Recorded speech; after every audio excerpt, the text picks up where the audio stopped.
Hello students, कैसे हैं आप सभी लोग। आई होप आप सभी बहुत ही अच्छे होंगे। एंड आज की इस वीडियो में हम देखने वाले हैं अधिक दबाव यानी एक्सिस प्रेशर।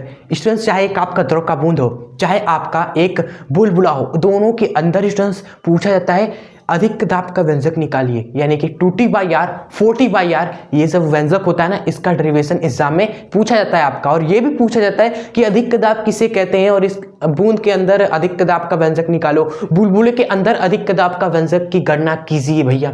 इस तरीके से सवाल बनते हैं 4 से 5 नंबर में। इसलिए हम इस टॉपिक को एक ही इस वीडियो में पूरा खत्म करेंगे, चाहे द्रव का पूछे, चाहे बुलबुले का पूछे, चाहे अधिक दाब आपसे पूछे, स्टूडेंट्स आप नहीं छोड़ के आने वाले हो, ठीक है। और बहुत ही आसान तरीके से आपको डेरिवेशन कराने वाले हैं, बिल्कुल ही आपको टेंशन नहीं लेना। चाहे फिजिक्स का कोई भी डेरिवेशन हो, कोई भी टॉपिक हो, बहुत ही इजी बनाकर आपके लिए हम लेकर आते हैं, ठीक है। चाहे कितना ही टाइम लग जाए, लेकिन कॉम्प्लेक्स नहीं बनाना है, इजी बनाना है फिजिक्स को, ठीक है। चलिए, तो आज की इस बेहतरीन और बहुत इंपॉर्टेंट वीडियो को कर देते हैं अब स्टार्ट। चलो भाई, मेरे नाम तो जानते ही हो गए, Abhishek Gupta, graduation BSc mathematics from Banaras Hindu Vishwavidyalaya college से, ठीक है। देखिए, अधिक दाब समझ लेते हैं, पहले 1 मिनट लगेगा। देखिए, अधिक दाब यानी कि अधिक दाब किसके अंदर, चाहे द्रव का बूंद हो, चाहे स्टूडेंट्स बुलबुला हो, दोनों के अंदर क्या होता है स्टूडेंट्स, बाहर से अंदर की ओर प्रेशर जो होता है ना, बाहर की तुलना में अधिक होता है। और दाब के इसी अंतर को, ठीक है स्टूडेंट्स, दाब की यही अंतर को क्या बोलते हैं हम, यही अंतर को अधिक दाब कहते हैं, सिंपल, ठीक है। और ये क्यों होता है स्टूडेंट्स, ये पृष्ठ तनाव के ही कारण होता है। जो द्रव का एक गुण है ना पृष्ठ तनाव, उसी के कारण ही ये स्टूडेंट्स बूंद के अंदर क्या होता है, अधिक दाब पैदा हो जाता है बाहर के अपेक्षा। क्लियर, वो है अधिक दाब। अब इसका व्यंजक देखते हैं भाई, ये तो 1-2 नंबर में आता है, व्यंजक आ जाता है तो वो 5 नंबर का क्वेश्चन बन जाता है, ठीक है। और लास्ट तक बने रहिएगा, और आपसे वादा है इसका जो व्यंजक है ना, इतना बेहतरीन तरीके से आपको बताने वाले, आपको कहीं भी नहीं मिलने वाला, ठीक है। चलो, और रटना तो बिल्कुल ही नहीं है चीज़ें को, जो इंपॉर्टेंट चीज़ें, मोस्ट इंपॉर्टेंट जो आप भूल सकते हो वो आपको खुद ही कहेंगे कि मत भूलना। और ट्रिक वगैरह भी बताएंगे, जिससे चाहे बूंद का पूछे, चाहे आपका बुलबुले का पूछे, दोनों पूछा जाता है, कोई भी आ सकता है, तो आप इजीली निकाल सकते हो, ठीक है। देखिए, चलिए हम बूंद का निकालते हैं और उसी में ट्रिक बताएंगे जिससे आप बबल का भी निकाल सकते हो। बूंद मान लेते हैं स्टूडेंट, सबसे पहले एक डायग्राम, बूंद का पूछे तो बूंद यहाँ बनाएंगे आप सभी डायग्राम में, ठीक है। ये हमने बना दिया एक बूंद जिसकी त्रिज्या स्टूडेंट्स R है, एंड इसका पृष्ठ तनाव मान लीजिए कितना है, T है, और इसके अंदर अधिक दाब हमें निकालना, अधिक दाब ही है तो इसका अधिक दाब मान लेते हैं PE है, ठीक है। ये सब कॉमन सेंस है कि ये सब तो मानना ही पड़ेगा। एक गोलाकार अगर कोई बूंद होगा या बुलबुला होगा, त्रिज्या तो होगी ही, अधिक दाब निकालना है तो वो तो होगा ही, और पृष्ठ तनाव द्रव का गुण है ही, वो तो मानना ही पड़ेगा। अब ये सब होने के बाद होगा क्या, अब कोई भी एक वस्तु है स्टूडेंट्स, कोई भी एक ऐसा द्रव का बूंद है जिसके अंदर दाब अधिक है, तो वो फैलेगा ही ना। एक गुब्बारा है स्टूडेंट्स, उसके अंदर दाब अधिक देंगे आप सभी, तो वो भी फैलेगा। तो कोई भी बूंद है उसके अंदर दाब अधिक है तो वो फैलता है, तो ये भी फैला, और फैल कर स्टूडेंट्स मान लीजिए इसकी त्रिज्या बदल जाएगी, क्योंकि पहले R थी, फैल जाएगा तो त्रिज्या बढ़ जाएगी। कितना बढ़ जाएगी, वो मान लेते हैं डेल्टा R बढ़ गई। अब नई त्रिज्या कितनी हो जाएगी, नई त्रिज्या हो जाएगी आपकी R न्यू, ये कितना हो जाएगा आपका पहले वाला, और प्लस जो बढ़ गया डेल्टा R। ये तो क्लियर है आप सभी को बिल्कुल अच्छे तरीके से, यहां तक आपको अच्छे तरीके से क्लियर। अब आपको क्या करना है, पहला स्टेप, 3 स्टेप में खत्म होगा डेरिवेशन। पहला स्टेप, तीसरा स्टेप आसान है, दूसरा स्टेप थोड़ा सा समझना, उसी में ट्रिक भी आपको बताएंगे। तो पहला स्टेप पहले खत्म करते हैं, जो कि है डायग्राम को देखकर अपने तरीके से लिखना। वो आपको याद नहीं करना, अपने तरीके से आपको लिखना। शुरू में आपने क्या किया, आपने माना एक द्रव की बूंद है, उसकी त्रिज्या R है, उसके अंदर अधिक दाब PE है, उसका पृष्ठ तनाव T है, और वो क्या हुआ, वो इसी अधिक दाब के कारण वो क्या हुआ, फैल गया, और उसकी त्रिज्या दोस्तों R से ये हो गई, ठीक है। तो ये आप अपने तरीके से लिख दीजिएगा, हम अपने तरीके से लिखते हैं, हम थोड़ा शॉर्ट में लिखेंगे, आपको एकदम बढ़िया से लिखना है। एग्जाम में 5 नंबर का है तो और ज़्यादा लिखो, 8 नंबर में है तो और विस्तार से लिखो कि हमने माना एक नदी के तालाब से एक बूंद लेकर आए, ऐसे नहीं, ये मत लिख देना कि हमें पढ़ा लिखना है तो हम ऐसे लिखेंगे, घर गए एक बूंद लेकर आए उसकी त्रिज्या R है, ऐसा नहीं करना। आपको जो है डायग्राम उसको देखकर लिखना है। देखिए हम ही बता देते हैं, लिखेंगे माना स्टूडेंट्स देखिए ये व्यंजक कितना बड़ा लिख दिया मैंने। माना एक द्रव की बूंद जिसकी स्टूडेंट त्रिज्या क्या है, जिसकी त्रिज्या हमारी r, अधिक दाब। शॉर्ट में देखो लिखने का कला भी होता है कि 4-5 लाइनों में खत्म कर देना, ये कला होता है। तो अधिक हमने मान लिया त्रिज्या, फिर डैश देकर लिख दिया अधिक दाब P E, और हमने माना तथा पृष्ठ तनाव क्या माना है हमने, T है। ये पहले हमने मान लिया। उसके बाद क्या हुआ स्टूडेंट, इसी अधिक दाब के कारण, यही जो अधिक दाब है उसके कारण ये द्रव का जो बूंद है वो फैला। इसी दाब के कारण, इसी दाब कारण स्टूडेंट्स इसकी त्रिज्या स्टूडेंट्स क्या हो जाती है, R से डेल्टा R हो जाती है। ठीक है, चलो, और आपको हमने बता दिया एक तरीके से, तो आप 5-6 लाइनों भी लिख सकते हो अच्छे तरीके से। ठीक है, चलो तो हम मेन आते हैं सेकेंड स्टेप में, जो कि आपको बताना मेन मकसद है। उसी में ही मिस्टेक लोग करते हैं, हम आपको अच्छे से बताते हैं सेकेंड स्टेप में आपको क्या करना है। सेकेंड स्टेप में स्टूडेंट्स आपको क्या करना है, कार्य की गणना करनी है। कार्य निकालना सबसे पहले, जो कि आसान है। पहले आप कार्य निकालते हैं। ठीक है, कार्य कैसे आता है आप जानते हैं, होता है बल गुणे विस्थापन। बल तो हमें पता नहीं, यहाँ पर हमें दाब पता है, दाब पता है, बल तो पता नहीं। स्टूडेंट्स बल नहीं पता, दाब पता है ना, तो स्टूडेंट्स बल और दाब में एक रिलेशन होता है। बल बराबर होता है दाब गुणे क्षेत्रफल के। ये रिलेशन जानते हैं आप सभी, इसी का यूज करेंगे हम सभी। ठीक है, दाब गुणे क्षेत्रफल, तो दाब कितना है, PE है, तो यहाँ पर लिखेंगे PE। क्षेत्रफल कितना है स्टूडेंट्स, क्षेत्रफल कितना है भाई, दाब PE है, इस बूंद का क्षेत्रफल कितना होगा। कोई भी एक गोलाकार वस्तु है, जैसे क्रिकेट का बॉल हो गया स्टूडेंट्स, उस गोलाकार वस्तु की जो क्षेत्रफल होता है वो होता है 4πr²। नहीं याद है तो लिख लीजिए, 4πr² होता है कोई भी गोलाकार बूंद की वस्तु का क्षेत्रफल, 4πr², और उसका आयतन होता है 4/3 πr³। ठीक है, तो क्षेत्रफल हम लिखेंगे 4πr², क्योंकि त्रिज्या कितनी है स्टूडेंट्स, r है, तो 4πr²। ये हो गया स्टूडेंट्स क्या, बल, ये हो गया बल। गुणे में विस्थापन भी तो लिखना है हमें। विस्थापन कितना है भाई, विस्थापन कितना किया इस बूंद ने, बूंद तो वही का वही है भाई, बूंद का पृष्ठ का तो विस्थापन हुआ। पृष्ठ कहाँ से कहाँ पहुंच गया, यहाँ से वहां पहुंच गया, डेल्टा R का विस्थापन हुआ। समझे आप सभी। ठीक है, तो यहाँ पर डेल्टा R लिखेंगे आप सभी। ठीक है, तो ये हुआ आपका कार्य। अब क्या करना है आपको, क्षेत्रफल में वृद्धि निकालनी है। ठीक है, क्षेत्रफल में वृद्धि कैसे मिलेगा, बहुत ही आसान है। आपको क्या करना है, बाद वाले में से पहले वाले को घटा देना। अरे भाई बताओ, आपको आज 10 रुपये मिले घर से, कल को आपको मिले मम्मी से 20 रुपये, हमने कहा कितना वृद्धि हुआ, तो आप कहोगे 20 - 10, 10 वृद्धि हुई। तो आपने क्या किया, अल्टीमेटली बाद वाले में से पहले घटाया ना, यानी कि बाद में मिला 20 रुपये, पहले मिला था 10, तो 20 - 10 किया। उसी तरह क्षेत्रफल में वृद्धि क्या करेंगे, बाद वाला क्षेत्रफल में से पहले वाला क्षेत्रफल घटा देंगे बस।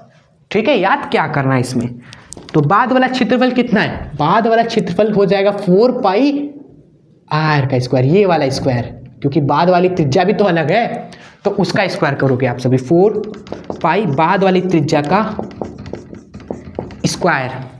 चलो पहले वाला कितना था, पहले 4πr²। ठीक है, इसको नीचे लिख दिया हमने, सब कुछ साफ दिख रहा होगा ये आपको। अब क्या करेंगे, इसको सॉल्व करेंगे, यहाँ पर सॉल्व करेंगे अच्छे तरीके से। यहीं पर थोड़ा सा दिमाग लगाना है आपको, ट्रिक भी बताने वाले हैं अभी जस्ट इसको निकालने के बाद आपको। देखिए 4π चल रहा है, और ये तो कॉमन है ना, 4π इधर भी दिख रहा है, इधर भी दिख रहा है, तो ऊपर नीचे कॉमन है, तो 4π को हमने बाहर निकाल लिया। ठीक है, चलो तो 4 पाई हमने कॉमन कर दिया, तो क्या बचेगा अंदर? बचेगा अंदर r प्लस डेल्टा आर का square, r plus delta R का स्क्वायर माइनस का स्टूडेंट्स ये r का स्क्वायर, ठीक है, क्योंकि 4 पाई कॉमन है तो केवल r स्क्वायर बचेगा बगल में। ये हुआ आपका, यहाँ से वहाँ पहुँच गया। अब देखिए 4 पाई, इसका स्क्वायर खोल दीजिए a प्लस बी के फॉर्मूले से। भाई a प्लस बी का स्क्वायर क्या? a स्क्वायर प्लस में स्टूडेंट्स b का स्क्वायर प्लस का 2ab, ठीक है, प्लस का 2ab माइनस का स्टूडेंट्स ये r स्क्वायर। क्लियर? यहाँ तक अच्छे समझ में आया कि नहीं आपको? देखो हमने 4 पाई कॉमन लिया, ठीक है, फिर ब्रैकेट में देखा क्या बचा, कॉमन लेने के बाद क्या बचा, एक हमारा ये बचा r प्लस डेल्टा आर का स्क्वायर, ठीक है, माइनस का ये बचा हमारा आर स्क्वायर, वो लिख दिया। यहाँ तक क्लियर है आपको? हाँ, उसके बाद स्टूडेंट्स a प्लस बी का स्क्वायर से इसको ओपन कर दिया, माइनस का ये है, ठीक है, चल ही रहा है। अब देखिए भाई, अब तो आसानी है, ये देखिए आर स्क्वायर माइनस का ये आर स्क्वायर, ये तो कट गया हमारा, और ये डेल्टा आर के स्क्वायर को हम 0 मान लेते हैं। क्यों कि 0 मान लिया? देखो हम आपको बताते हैं भाई, क्योंकि ये बहुत ही छोटा होता है। एक द्रव की बूंद की बात कर रहे हैं, एक बूंद जो आसमान से टपक रहा है, और वो बूंद कितना बड़ा होता है, ये बूंद कितना बड़ा होता है, आप कभी इमेजिन किए कितना बड़ा हो सकता है? 0.3 सेंटीमीटर नहीं, 5 सेंटीमीटर, चलो मैक्सिमम 0.5 सेंटीमीटर मान लेते हैं। एक द्रव की बूंद हमारी जो आसमान से टपकती है उतनी ही लंबी होती है। चलो ये द्रव की बूंद है, और ये डेल्टा आर तो उससे भी कितना छोटा है, ये तो और भी छोटा है, ये तो 0.01 के आसपास होता है स्टूडेंट्स, और छोटा है। चलो ठीक है, छोटा है। अब स्क्वायर कर दिया तो ये और भी छोटा हो गया। आप खुद कैलकुलेटर निकालो, अब उस पर क्या करो, 0.01 का स्क्वायर करिए, और भी छोटा आपको नंबर मिल जाएगा। एक तो पहले से छोटा और छोटा 0 मान लो इसको, नहीं तो बहुत परेशान करेगा। जैसे एक छोटी सी चींटी बड़े हाथी को भी गिरा देती है ना, अब फिजिक्स में ये जो छोटा सा चीज़ है ना, इसको 0 नहीं मानेंगे तो ये भी पूरा जो व्यंजक है उसको तबाह कर देगा। बहुत परेशानी होगी पूरा व्यंजक निकालने में। इसलिए जो छोटी चीज़ है उसको पहले हटा दो, चींटी को पहले ही हटा दीजिए। इतना माइंड उस हादसे को देखकर फिजिक्स में भी अप्लाई करा जाता है, ठीक है। तो आप देखिए कितना आसान हो गया, इसको 0 मान लिया हमने, ये तो आपस में कट गए। बचा क्या? बचा केवल ये 4 पाई, और ब्रैकेट के अंदर सब कट कुट के यही बचा आपका 2r डेल्टा आर। स्टूडेंट्स ये आपका हो गया क्षेत्रफल, यही हो गया आपका क्षेत्रफल। अब स्टूडेंट्स हम फाइनल गेम खेलेंगे और व्यंजक निकाल लेंगे, और ट्रिक हमारी ये है स्टूडेंट्स, ट्रिक देखिए भाई। सबसे पहला पॉइंट, डेल्टा आर का जो स्क्वायर है वो 0 होता है, ये आप बिल्कुल मत भूलिएगा, ठीक है। दूसरा जो ट्रिक ये है स्टूडेंट्स, बुलबुले में जो ट्रिक है हमारी वो देख लीजिए आप सभी। आपको अलग से डेरिवेशन याद करने नहीं जाना, आपको यही सेम चीज़ करना है, बट डेल्टा ए में क्या करना है, निकालते समय 2 से मल्टीप्लाई कर देना है, ठीक है, 2 से मल्टीप्लाई कर देना है, सब सेम करना है। बस जब आप डेल्टा ए निकाल रहे हो ना स्टूडेंट्स, ये घटा रहे हो, तो इस पूरे टर्म में आपको 2 से मल्टीप्लाई कर देना है। इस पूरे टर्म में 2 से मल्टीप्लाई, पूरे टर्म में 2 से मल्टीप्लाई, जो लास्ट में आया उसमें भी आपको 2 से मल्टीप्लाई करना है, ठीक है। ये बस आप याद रखना, जब बुलबुले वाले के अंदर पूछे अधिक दाब का व्यंजक याद करें स्टूडेंट्स, तो आपको ये करना है, ठीक है। वो आप लिख लीजिएगा साइड में। हम बूंद का निकाल रहे हैं, इसलिए हम क्या कर रहे हैं, 2 से गुणा नहीं कर रहे हैं। बुलबुले वाले का निकालते हैं तो क्षेत्रफल कैलकुलेट करते समय 2 से मल्टीप्लाई कर रहे होते हैं। यहाँ पर भी 2 से मल्टीप्लाई, यहाँ पर भी। भाई देखो 4 पाई आपको दिख रहा है ना, बस 4 पाई के साथ 2 से मल्टीप्लाई, 4 पाई के साथ 2 से मल्टीप्लाई, 4 पाई के साथ 2 से मल्टीप्लाई, ये आपको करते चलना है हर एक स्टेप में, ठीक है। ये आपको याद रहेगा, ट्रिक याद रहेगा, अलग से डेरिवेशन नहीं करना, क्योंकि दोनों में से कोई भी आ सकता है, तो अलग अलग नहीं पढ़ना, एक ही वे से दोनों को ख़त्म करना है। चाहे बुलबुला हो चाहे बूंद हो, सबको उड़ा दीजिए यूँ निशाने से। चलिए तो आप फाइनल स्टेप में हम आते हैं और व्यंजक निकाल देते हैं आपके लिए, ठीक है। फाइनल स्टेप हम कहाँ की लिखा जाए, फाइनल स्टेप आपकी आज्ञा हो तो इसको इरेज कर दिया जाए, 1 2 3 4 लाइनें, स्क्रीनशॉट ले लीजिए।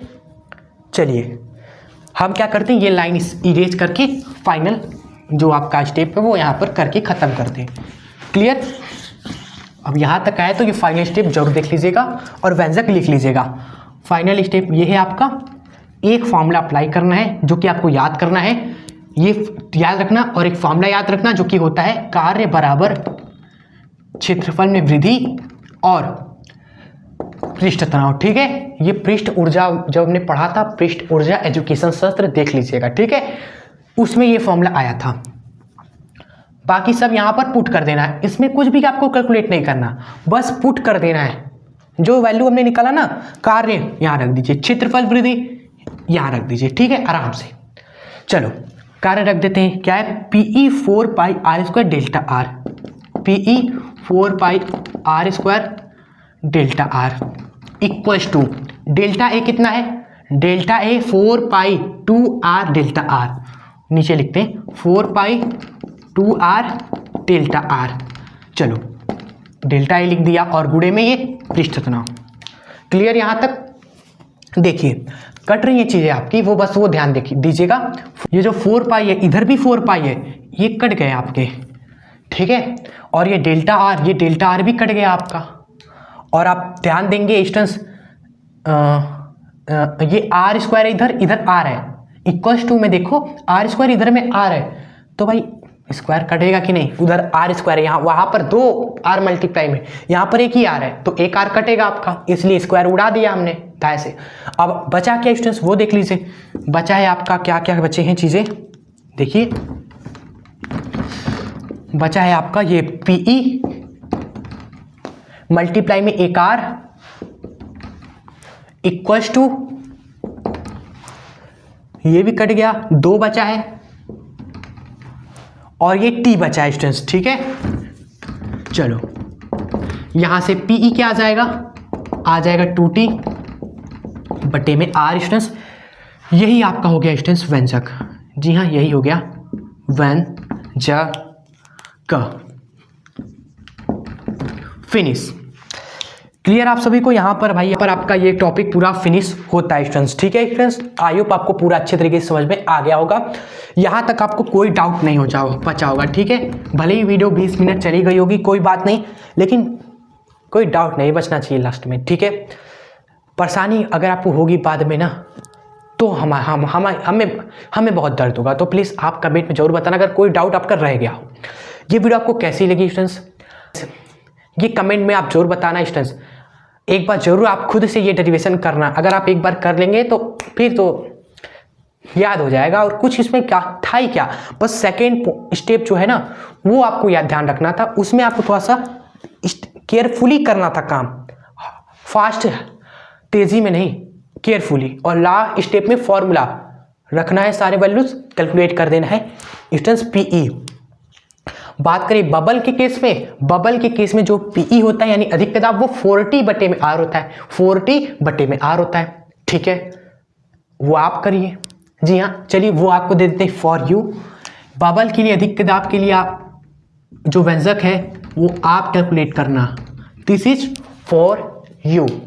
तो ये वीडियो आप यहीं पर एंड करते हैं भाई, मिलते हैं आपसे नेक्स्ट इंपॉर्टेंट वीडियो के साथ। तब तक के लिए बने रहे हमारे चैनल के साथ सब्सक्राइब करके। और 11th फिजिक्स पार्ट 1 और पार्ट 2 दोनों प्लेलिस्ट में सारे इंपॉर्टेंट टॉपिक्स कवर हो रहे हैं, उसी में जा रहे हैं, तो आप प्लीज़ डिस्क्रिप्शन बॉक्स में जाइएगा, आपको फर्स्ट फिजिक्स और सेकंड फिजिक्स दोनों के इंपॉर्टेंट टॉपिक्स मिल जाएंगे जो एग्जाम के लिए बहुत ही इंपॉर्टेंट होंगे। तो उन्हें आप अच्छे से कवर करिएगा, और रिवीजन भी करना है तो अच्छे से कवर करके नोट्स आप बनाते रहिए और उसी से रिविजन करते रहिए। ठीक है, अगर आपको कहीं दिक्कत हो, भूल रहे हो, तो उसको दोबारा वीडियो से कवर कर लीजिएगा। ठीक है, अच्छे से पढ़ना है, फोड़ देना है 11th में भी और 12th में भी। ठीक है, चलो तब तक के लिए जय हिंद, वंदे मातरम।